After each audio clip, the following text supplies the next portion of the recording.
হয়নি। সাউথ ডিস্ট্রিক্টে যা আমার কাছে খবর আছে প্রায় 375 মিলিমিটারের মতো বৃষ্টিপাত হয়েছে। অন্য জায়গায়ও আমি যে শুনেছি প্রায় 250 এরকম 350। তো এইরকম বৃষ্টি তো আর কখনো ত্রিপুরাতে মানে আমার জানা মতে হয়নি।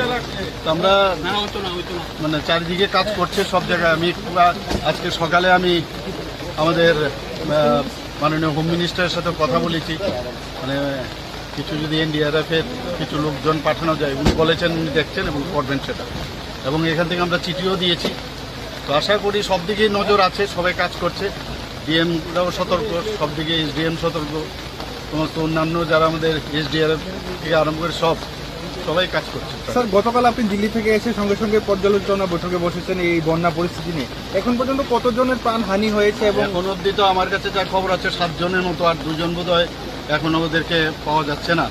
তো পরবর্তী সময়ে জানা যাবে, আসল কি সংখ্যাটা জানা যাবে। যারা ক্ষতিগ্রস্ত হয়েছে তাদেরকে নিশ্চয়ই আমরা সরকারের তরফ থেকে নিশ্চয়ই আমরা সাহায্য করবো, যা করার আমরা করবো, মানে এক্সট্রিম অব্দি আমরা যাবো, যা সাহায্য করবো। বহু জায়গায় দেখা যাচ্ছে এনিমেল আনতে পারা যাচ্ছে না, বা মানুষও ভোগান্তি হচ্ছে। এটা তো আপনারা বুঝতেই পারছেন কি ধরনের, এই ধরনের তো এটা মানে কি বলবো, এই ধরনের তো ঘটনা আর কখনো আগে হয়নি।